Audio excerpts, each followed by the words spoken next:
तो चलिए आज की इस खास चर्चा में एक ऐसे टॉपिक पर डीप डाइव करते हैं जो काफी दिलचस्प है।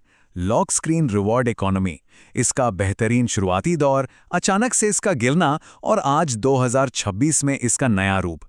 सच में ये एक ऐसी दुनिया है जहां से फोन की स्क्रीन अनलॉक करने भर से पैसे बन सकते हैं। शुरू करने से पहले जरा एक छोटी सी बात पर गौर करते हैं। एक एवरेज स्मार्टफोन दिन भर में कितनी बार अनलॉक होता है? लगभग 100 बार, या शायद उससे भी ज्यादा, राइट? अब थोड़ा सोचकर देखिए कि बिना किसी फायदे के हम रोजाना कितनी पैसिव इनकम को ऐसे ही जाने देते हैं। अगर इन डेली स्वाइप्स का कोई रिटर्न नहीं मिल रहा तो टेक्निकली हम टेबल पर फ्री का पैसा छोड़ रहे हैं। तो इस विश्लेषण के लिए हमारा एजेंडा बड़ा क्लियर है। पहले स्लाइड जॉय का राइज, फिर उस ऐप के मैकेनिक्स कैसे काम करते थे। तीसरा, 2020 में अचानक से उसका बंद होना। चौथा, उस कम्युनिटी से हमने क्या सीखा। पांचवा, आज 2026 में सबसे बढ़िया ऑल्टरनेटिव्स कौन से हैं। और आखिर में अर्निंग्स बढ़ाने के कुछ स्मार्ट तरीके। तो सीधे आते हैं पहले सेक्शन पर, the rise of slide Joy और कैसे इसने लॉक स्क्रीन इकोनॉमी की शुरुआत की। इस कहानी की शुरुआत होती है 2014 से। न्यूयॉर्क सिटी में एक बड़ा ही एम्बिशियस स्टार्टअप लॉन्च हुआ था। एक ही साल के अंदर 2015 में इसने $1.2 मिलियन की सीड फंडिंग उठा ली, जो कि बहुत बड़ी बात थी। फिर 2017 में बजविल नाम की कंपनी ने इसको खरीद लिया। सब कुछ एकदम परफेक्ट चल रहा था, जब तक कि 2020 नहीं आया, जहां अचानक इनकी ग्लोबल सर्विस पूरी तरह बंद हो गई। अब आते हैं दूसरे हिस्से पर, lock screen reward app mechanics, यानी स्लाइड जॉय असल में काम कैसे करता था। इसका जो आइडिया था ना, वो एकदम सिंपल और मजेदार था। अगर राइट स्वाइप किया तो फोन नॉर्मली अनलॉक हो जाएगा, और अगर लेफ्ट स्वाइप किया तो कोई ऐड या प्रमोटेड कंटेंट खुल जाएगा। लेकिन सबसे कमाल की बात यह थी कि स्वाइप चाहे राइट हो या लेफ्ट, रिवॉर्ड मिलना तय था। किसी भी ऐड पर जबरदस्ती क्लिक करने का कोई प्रेशर नहीं होता था। और इन रिवॉर्ड्स को एक खास नाम दिया गया था, कैरेट्स। ये स्लाइड जॉय की अपनी एक इंटरनल डिजिटल करेंसी थी। बस फोन यूज करते रहना है और ये कैरेट्स बैकग्राउंड में चुपचाप बिना किसी मेहनत के इकट्ठे होते रहते थे। यहां पर 1000 का नंबर बड़ा इंटरेस्टिंग है। हर 1000 कैरेट्स का सीधा सा मतलब था $1। और पेपैल से कैश निकालने के लिए मिनिमम लिमिट कितनी थी? सिर्फ 2000 कैरेट्स, यानी बस $2 हुए और पैसा सीधे अकाउंट में। इतनी कम मिनिमम पे आउट लिमिट की वजह से ही ये कॉन्सेप्ट आग की तरह फैल गया था। लेकिन चलिए अब आगे बढ़ते हैं तीसरे पॉइंट पर, द 2020 सर्विस क्लोजर। ये गोल्डन एरा अचानक खत्म क्यों हुआ? अगर हम उनकी ऑफिशियल क्लोजर नोटिस को देखें तो उसमें साफ लिखा था कि डिजिटल एडवर्टाइजमेंट्स की कमी की वजह से वो सर्विस क्वालिटी मेंटेन नहीं कर पा रहे हैं।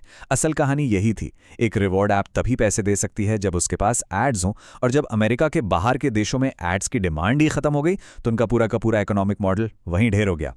इस सडन क्लोजर का असर बहुत बड़ा था। चलिए देखते हैं section 4, lessons from the community, और इस बियर मनी फॉलआउट ने क्या सिखाया। रेडिट पर एक यूजर ने इस पर बहुत ही पते की बात लिखी थी।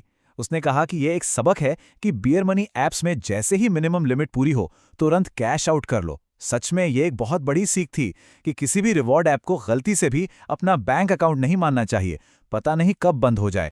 वैसे इसमें एक छोटा सा टेक्निकल कैच भी था। एप्पल अपने कस्टमाइजेबल लॉक स्क्रीन्स के लिए किसी भी थर्ड पार्टी एक्सेस को स्ट्रिक्टली ब्लॉक करता है। इसका मतलब यह हुआ कि स्लाइड जॉय और इसके जैसी बाकी सारी ऐप्स सिर्फ एंड्रॉयड फोन्स तक ही सीमित रहीं।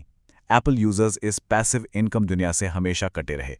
खैर, पास से अब आज पर आते हैं। Section 5, top 2026 lock screen alternatives. आज की डेट में ऑप्शंस क्या हैं? आज की ऐप्स ने काम करने का तरीका पूरी तरह बदल दिया है। जैसे स्मॉर्ट्स को देख लीजिए, ये एड्स काउंट करने के बजाय गिफ्ट कार्ड्स की शक्ल में एक फ्लैट डेली रेट देता है। फ्री कैश थोड़ा अलग है, उसने इंटीग्रेटेड ऑफर्स शुरू कर दिए हैं और क्रिप्टो या पेपाल में पे करता है। और नीलसन पैनल तो बैकग्राउंड डेटा के बेस पर पैसे देता है, वो भी बिना किसी लॉक स्क्रीन ऐड के। इस इकोसिस्टम को समझने के लिए जरा इस चार्ट को देखिए। आज का मॉडल बहुत डाइवर्स हो गया है। अब सब कुछ सिर्फ एड्स पर टिका नहीं है। Passive data, integrated service, flat rate ads और क्रिप्टो चेस्ट्स ने इस पूरे सिस्टम को पहले से बहुत ज्यादा स्टेबल और प्रॉफिटेबल बना दिया है। तो अब चलिए इस चर्चा के आखिरी और सबसे काम के हिस्से पर आते हैं, स्ट्रैटेजीज फॉर मैक्सिमाइजिंग अर्निंग्स। एक परफेक्ट 2026 पैसिव इनकम सेटअप कैसे बनाया जाए? इसके 3 बढ़िया तरीके हैं। पहला स्टेप है स्टैकिंग, यानी एक लॉक स्क्रीन ऐप के साथ एक बैकग्राउंड डेटा ऐप चलाना। दूसरा स्टेप, फ़ोन सेटिंग्स में जाकर बैटरी ऑप्टिमाइजेशन ज़रूर इनेबल कर लेना चाहिए, आखिर हार्डवेयर की हेल्थ भी तो ज़रूरी है। और तीसरा, ऐप स्टोर पर ताज़ा रिव्यू ज़रूर चेक करते रहना चाहिए ताकि बंद हो चुके घोस्ट ऐप्स पर वक्त बर्बाद ना हो। लेकिन देखिए, थोड़ा रियलिस्टिक होना भी ज़रूरी है। कोई भी इन ऐप से अमीर नहीं बनने वाला। एक अच्छे सेटअप से महीने का करीब 10 से $15 आराम से बन जाता है। अगर सोचा जाए तो बिना किसी एक्स्ट्रा मेहनत के किसी भी ओटीटी प्लेटफॉर्म या म्यूजिक स्ट्रीमिंग का सब्सक्रिप्शन निकालने के लिए ये एकदम परफेक्ट है। तो एंड में बस एक ही दिलचस्प सवाल रह जाता है, क्या वक्त आ गया है कि रोजाना होने वाले इन 100 अनलॉक्स को एक सॉलिड पैसिव इनकम में बदला जाए, या फिर वो डिजिटल कैश बस यूं ही टेबल पर छूटता रहेगा? ये जरूर सोचना चाहिए कि हमारी डेली टेक हैबिट्स हमें कुछ ना कुछ फाइनेंशियल रिटर्न दे सकती हैं। खैर, आज के इस विश्लेषण में हमारे साथ जुड़ने के लिए बहुत बहुत शुक्रिया।